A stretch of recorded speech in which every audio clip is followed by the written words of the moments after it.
पिछले भाग में हमने देवगिरी साम्राज्य की वंशोत्पत्ति, उनके इतिहास में योगदान, वीरता और संघर्ष की कहानी को जाना। अब इस भाग में हम देवगिरी के आखिरी सम्राट हरपाल देव की वीरगति के उपरांत जो उनके शेष कुटुंबजन और वंशज बचे, उनके बारे में जानेंगे कि वे कहाँ गए। वर्तमान यादव समाज में वे कौन से घराने हैं जो अपना ताल्लुक देवगिरी से मानते हैं। तो जुड़े रहें अंत तक।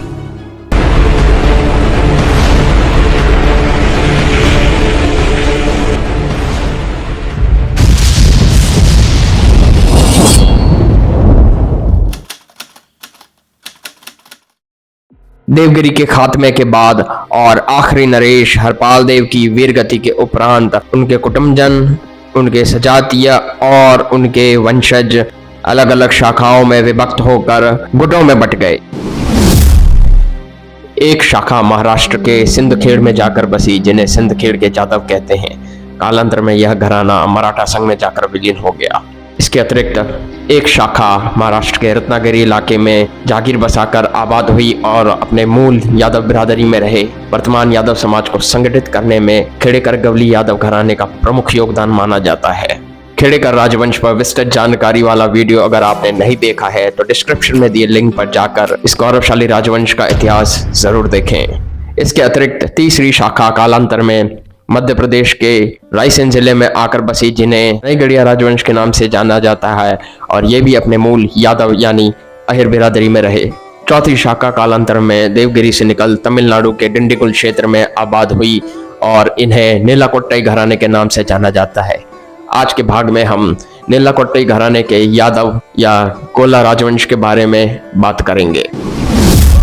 जिस प्रकार वर्तमान यादव समाज की पहचान उत्तर पश्चिम के इलाकों में अहिर नाम से की जाती है, पूर्वी इलाकों में इन्हें गोप, दक्कन के भागों में गवली यादव, इसी प्रकार यही यादव दक्षिण में गोल्ला या कोना नाम से पहचाने जाते हैं। नीलाकोट्टई घराना गोल्ला यानी गोपाल यानी यादवों की राजकमलम शाखा से संबंधित एक प्रमुख घराना है। इन्हें वल्लकावर या वल्लका भी कहा जाता है। इनकी निकासी कुछ इस प्रकार है। देवगिरी के खात्मे के पश्चात ये कर्नाटक क्षेत्र के कांबली इलाके में आए। कांबली से विजयनगर से मदुरई और अंततः डिंडीगुल में इन्होंने नीलाकोट्टई जागीर स्थापित की। नीलाकोट्टई राजवंश के पुरखे 12वीं सदी तक देवगिरी के सजातीय नरेशों के करीबी सरदार रहे। देवगिरी के खात्मे के बाद इनका कुनबा कुछ दूर इरसाई नगर आ गया। यहाँ से ये लोग कर्नाटक क्षेत्र में पलायन कर गए और कर्नाटक क्षेत्र में गोपाल यानी गोल्ला यादवों द्वारा शासित एक और राज्य कांबली में आए। कांबली के नरेश को जब इनकी वीरता और देवगिरी के सेवना राजवंश से करीबी संबंध का बोध हुआ, तब इनसे प्रभावित हो इन्हें राज्य में सम्मानित ओहदा दे जागीरें प्रदान की। कांबली के क्षेत्र में इन्होंने निवास के लिए एक कोट या दुर्ग का भी निर्माण करवाया।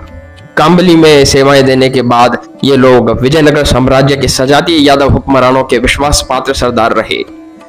विजयनगर के द्वितीय यादव सालू वंश के संस्थापक महाराजा सालू नरसिंह देव राय के परदादा श्री सालू मंगू राय के नेतृत्व में इनके पुरखों ने बतौर सरदार तमिलनाडु के सुल्तान पर चढ़ाई की और फतेहयाब हुए, और इस तरह विजयनगर के क्षेत्रों से निकल इनका तमिल क्षेत्र में आगमन हुआ। इनके एक प्रतापी पूर्वज श्री कुलप्पा नायक ने एक बड़ी जागीर या पलायम स्थापित की। मदुरई के श्री विश्वनाथ नायकर के समय इस विशाल जागीर के 9 भाग हुए, जिसमें नीलाकोट्टई, विरूपाक्षी इत्यादि घराने प्रमुख हैं। 108 गांवों में फैले नीलाकोट्टई जमींदारी का बड़ा ही गौरवमय इतिहास रहा है। अंग्रेजी काल में इस घराने के बाशिंदों ने अंग्रेजों से विद्रोह किया। इस घराने के बाशिंदों द्वारा निर्मित हवेलियां, दुर्ग इत्यादि आज भी डिंडीगुल इलाके में विद्यमान हैं। यह संपूर्ण जानकारी हमें इस राजवंश के 26वें उत्तराधिकारी श्रीमंत राजा जगदीश कुमार जी से प्राप्त हुई है। तो उम्मीद है आपको आज की जानकारी अच्छी लगी होगी। ज्यादा से ज्यादा शेयर करें और अपना समर्थन बनाए रखें। जय जय श्री विठल देव।